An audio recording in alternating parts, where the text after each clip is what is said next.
অনেকেই মনে করেন চরমনাইওয়ালারা বিএনপি বিরোধী, চরমনাইওয়ালারা আওয়ামী লীগ বিরোধী, চরমনাইওয়ালারা অমুকের বিরুদ্ধে তমুকের বিরুদ্ধে। আসলে চরমনাইওয়ালারা কারোর বিরুদ্ধে নয়।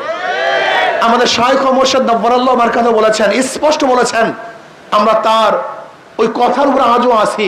তিনি স্পষ্ট বলেছেন, হে আওয়ামী লীগ, হে বিএনপি, তোমরা যদি ইসলামী হুকুমাত কায়েম করো, আমরা তোমাদের গোলাম হয়ে থাকবো।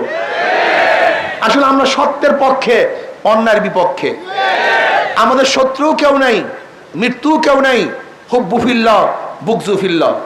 আমরা মহাব্বত করি আল্লাহর জন্য, ঘৃণাও করি আল্লাহর জন্য। আমরা ঘৃণাও করি আল্লাহর জন্য, মহাব্বতও করি আল্লাহর জন্য। বিশ্বাস করবেন না, আমাদের স্থায়ী কোনো শত্রু নেই, স্থায়ী কোনো শত্রু নেই।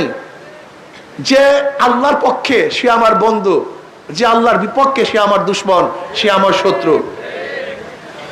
আজকে যদি আপনাদের মধ্য থেকে কেউ ক্ষুধাদ্রোহী থাকেন, সে আমাদের দুশমন, আমাদের শত্রু।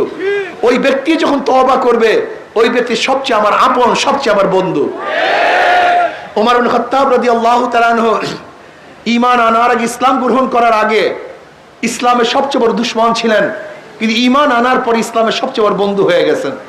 হুব্বু ফিল্লাহ বুগযু ফিল্লাহ। আসলে আপনারা শত্রু মনে করেন, আমরা কাউ শত্রু না। আমরা কি চাই? আমরা চাই একজন মুসলমান পূর্ণ ইসলাম গ্রহণ করুক, একজন মুমিন পুরো ঈমানের উপর থাকুক। এর জন্য অনেক সময় বলি, আল্লাহ পাক রব্বুল কালামে পাকের মধ্যে ফরমান, ইনিল হুকমু ইল্লা লিল্লাহ। সৃষ্টি যার, আইন তার। জোরে বলেন, সৃষ্টি যার, সৃষ্টি যার, স্রষ্টা আমার আল্লাহ। সৃষ্টি করছেন আমাদেরকে, সে আল্লাহর আইন চলবে না, এইটা মানা যায় না।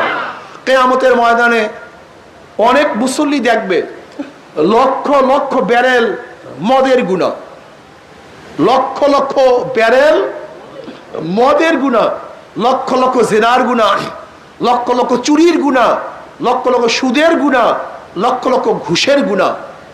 ওই মুসল্লি বলবে, আল্লাহ আমি কোনোদিন কোনো মেয়ের দিকেও তাকাই নাই, এত গুনাহ আসলো কোথার থেকে? আল্লাহ পাক কি বলবেন?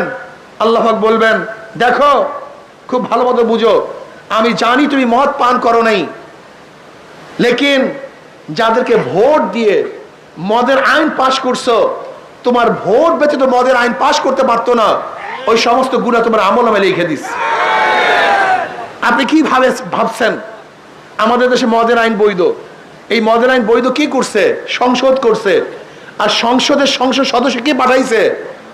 জোরে বলেন, এই জনগণ পাঠাইছে। খুব ভালো মতো বোঝার চেষ্টা করবেন।